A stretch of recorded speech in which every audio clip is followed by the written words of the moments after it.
That kid got smoked. My son! Where the is my son? Well, we came up thinking it was going to be the shooter gun, so we're all about to go guns out on her. These mother Ma'am! Ma'am! Y'all ain't raised y'all mother I need your information. I'll go over there with you so she doesn't hit you or anything. They killed my baby. I'm smoking that. Yeah, we already put out the description. They'll get him. Maybe not. Who cares? Ma'am, I need to you. When police in St. Louis, Missouri are dispatched to reports of a teenager shot outside a home, they expect another night of senseless violence. But as they begin their investigation, one detail changes everything. This shooting may be tied to another killing just 24 hours earlier. As officers begin to connect the two crimes, a disturbing motive starts to emerge, and before the night is over, the truth will leave two families completely shattered. The shock among officers is palpable. Even in a high-crime district, the age of the victim is jarring. Initial confusion and urgency set the emotional tone for what unfolds.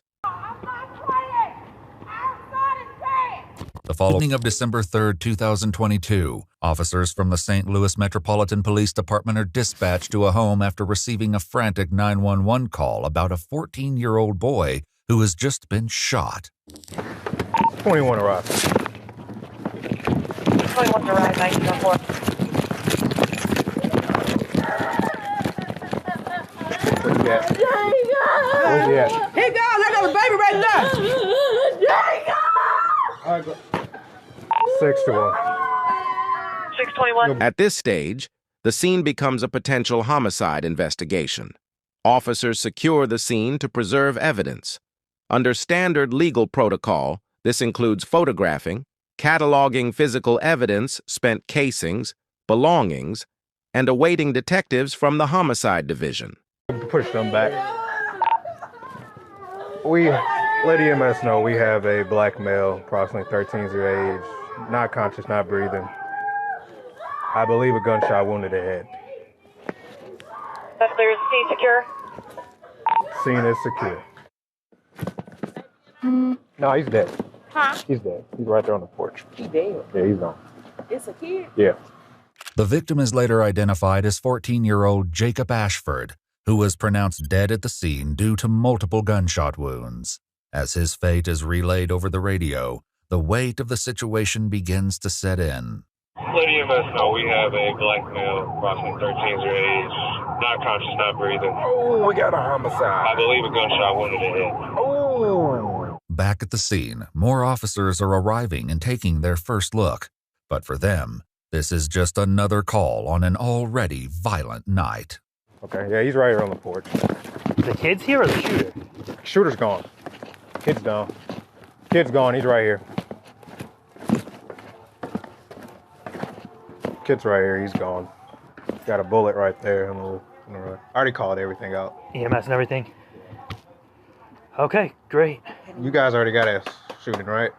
You've already gotten two. I'll take it. I'll take this. No, it's okay. They already gave it to me on the radio. It's fine. No, that's all. No, that's all Are right. you guys gonna take it?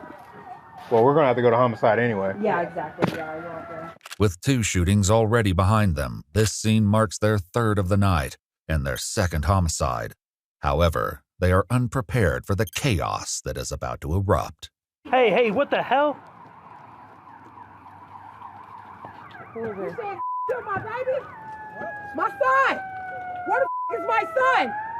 Who killed my son? Jenny! Ma'am, I need to you. Jenny! Ma'am, you gotta get your car out of the street. Move that car, Lord! Move that car! Ma'am. Jenny! Ma'am, do you have a driver's license on you? My baby. Ma'am, I can't let you go up there. Ma'am, I need your security ID. Kill my son! Ma'am. Lizelle, kill my son! Lizelle, I'm smoking everything! Ma'am. Smoking everything! Who killed my baby? My 14-year-old baby! These ass son! These Ma'am. Y'all ain't raised y'all I need your information. son! This is Mom. My 14-year-old son! Ma'am. Dead. Ma'am. Sir, don't tell me how to feel. This is my I'm not baby. telling you how to feel. I'm not asking you to come This is down. my I just baby. need to get some information from you. I need your name. Trina Hicks. This distraught woman Trina Hicks, Jacob's mother, arrives hysterically, trying to break through the police tape, screaming for her son. Officers try to calm her and ask for her identification. Miss Hicks. Miss. Hey, Everybody just step back. Everybody step back over here. Miss Hicks. Let's step over here. Let's step over here. Okay, this is my house. I get it, but it's an active investigation, ma'am. And I'm being respectful, but right now, we need to, here are your keys. I told him don't stay over here. He ain't even right like that, right? I understand. But it's not. But we gotta let the officers do their work right now.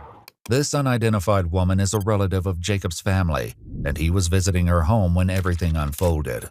But as the night continues, officers will soon realize that her connection to this incident runs far deeper than it seems. One of them killed my baby, and I promise you that Lizelle did that. They just said Lizelle did that. It's gonna go down. Ma'am, I don't. Y'all know that right now. Ain't no. Her raw reaction contrasts with how composed she was moments earlier, when officers noted she appeared more concerned about jumper cables than her child. Grief expresses itself in complex ways, and her pain intensifies once the death is confirmed. No other way around it. They killed my baby. I'm smoking that. Both women point to one name, Lizelle Davis, as the man responsible. But who is he, and what led him here tonight? For now, officers continue to secure the crime scene and try to piece together what really happened on that porch. Do we know why he decided to shoot this young man? How? I'm sorry. My son, he was downtown doing a car yesterday. Yeah. Someone else shot. Right. And that was, what was it? Lizelle's relationship to the guy who shot yesterday. That was the son got killed yesterday. Okay. Yeah. So related. All right. Witnesses inside the residence suggest that this shooting is connected to another incident from the day before. At this point, officers have few details, but they've gathered that Jacob was allegedly with another teenager during an attempted car theft the day prior. In the process, that teenager was shot and killed. Now, as officers work to piece together the truth, they turn their attention to the scene itself, searching for physical evidence that could tie everything together. I feel like there should be a lot more casings. I only found... While law enforcement must be empathetic, they are also responsible for crowd control and ensuring the integrity of the crime scene. Legally, next of kin notification should be conducted in a structured setting, not mid-scene, but her unplanned arrival made that impossible. 2 French casings and then those 3 rounds. So a gun probably jammed and he was ejecting. Yeah. Investigators soon arrive to take over the case as officers begin collecting the most critical pieces of evidence. Spent bullet casings and ejected rounds litter the ground near Jacob's body, along with his phone and a cigar butt. A closer inspection reveals the brutal extent of his injuries, multiple gunshot wounds to his chest, neck, and head. Investigators continue documenting the scene, while Jacob's mother is left to relay the news to his father. One of these killed my baby. They said it was his daddy. Jamal, I'm not playing. Our son is dead. While officers work the scene, the weight of the violence begins to settle in, but not everyone is focused on the killing. Among the responding officers, quiet conversations begin to stir. Speculation, theories, and offhand remarks fill the air as they try to make sense of what just happened. But then that's the young man that was shot. There's too many moving parts of this. I'm actually surprised a bigger crowd hasn't formed yet. The mom act like she don't care. If that's my son, I've been trying to run across the tape. Dude, I had the exact same thought. I'm very surprised. She had jumper cable a minute ago. I'd be more concerned about dead car battery than her son. It's very strange. I was just saying, the mama ain't crying or doing nothing. She acting a fool. She said ain't nobody got control over the kids, but she told her son to stop coming over here. So who sound like they don't have control over their kids? Right. If you told your son not to keep coming over here, But he keep coming over here, and now he dead. Man, that's crazy. Yeah, that's crazy. Did you see the body? Yeah, I saw the body. Damn, I was trying to hide it from you. I know you were, but I was nosy. Now I'm sad. Yeah, that like gonna stick with you. Although Jacob was pronounced dead at the scene, emergency medical services still responded to assess the situation. And as they stood with officers, they couldn't help but recall something they had witnessed on the way, something that, in hindsight, was a clear sign of the situation waiting for them. Has mom been notified? Yeah. She knew before we got it. She rolled up like a minute after we did. She was like flying in front of us. Yeah, I know. And then she tried to run around. We're trying to get her car moved. You got that? Yeah, well, I heard you. Yeah. As soon as we rolled up, Mom rolled up, so I was trying to deal with her. Oh, okay. So we were coming from an accident on National Bridge in Taylor, and so we're flying. We turn on to Union. The mother's suspicion reflects a cycle of revenge, fueled by grief and urban violence. The community knows more than it's telling. And we're flying down the Union doing like 60, and Mom's in the oncoming lane doing 90 past us. Yeah, and I'm like, that's gotta be. He's like, that's gotta be someone's parent. And sure, came swerving in here. I was like, it is. Well, we came up thinking it was gonna be the shooter gun, so we're all about to go guns out on her. Well, she just rolls up, starts, and just jumps out yelling like, "What the?" I know, it's Mom. I get it once we found out who she was, but we didn't know any shooter info at the time. Back near the barricade, an officer approaches the unidentified woman once more, pressing her for the details she claimed to know, unaware that her next words will reveal a chilling motive. All I can tell you, y'all look the man name up in the system here, pull up Lizelle Davis. He look like a crackhead. Okay. How old is he? 30, 33, 34, like that. And what's the I mean, is there a beef or what? Like, his son got killed. We just got word that his son is dead. That my nephew is dead. LaVelle's son? Yes. Okay. So I guess he got mad because he was with him, that Jacob was with him. So I guess he asked Jacob what was going on. So he need to get arrested and his daddy who he in the car with. Because why would you pull up and let this man kill his baby and you pull off? Okay. Both of them need to go to jail. The teenager... A woman related to Jacob reveals crucial insight. Jacob was with Lamarion Davis the night before, involved in a car theft. That attempt ended with Lamarion being shot and killed. She suspects Lamarion's father, Lizelle Davis Jr., retaliated by killing Jacob. A witness statement suggests that this was more than just a coincidence. They speculate that this was an act of revenge, one carried out by Lamarion's father, Lizelle Davis Jr., who believed Jacob played a role in his son's death. And now, just one day later, Jacob is the one lying lifeless on a porch. Anybody got demographics yet? On who? On the patient, on the deceased. Nope. Mom doesn't want to talk to us. Of course not. I got her info, but that was a struggle. She might respond better to you. I'll go over there with you so she doesn't hit you or anything. I'm good. Oh, my body cam's dying. Son of a... That kid got smoked. It's gang related. They know who the shooter was. Oh, they do? Yeah, we already put out the description. They'll get him. Maybe not. Who cares? As the evening unfolds, her statements, although emotional, become informal witness testimony. They point to a motive, revenge. Police are likely to record this under the excited utterance exception to hearsay rules, making it potentially admissible in court later. A clearer picture begins to emerge. On the night in question, 3 witnesses were present, 1 adult and 2 unnamed juveniles. The adult stated that she was visiting her daughter's home, where Jacob had been staying, when she saw Lizelle arrive in a gold or silver SUV. She recalled watching as he spoke briefly with Jacob before drawing a handgun and firing multiple shots at point-blank range. Moments later, he retreated to his vehicle and fled the scene. With growing evidence against him, officers begin to piece together Jacob's murder.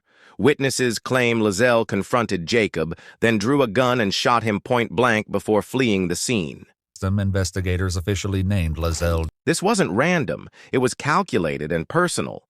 It also confirms earlier fears, a father avenging his son's death, turning into a vigilante. Davis Jr. is their primary suspect. On January 27, 2023, police track and arrest Lizelle Davis Jr. He claims Jacob was shot by 2 unknown men while they talked and that he fled in panic due to his criminal record. Witness descriptions and physical evidence, casings, gunpowder residue, trajectory analysis, support a charge of second-degree murder, a killing done in the heat of passion, but not premeditated. Flight from the scene and illegal gun possession are aggravating factors. This is a classic case of conflicting narratives. However, prosecutors typically rely on consistency among witnesses, physical evidence, and behavior post-crime. His decision to flee and hide weakens his credibility.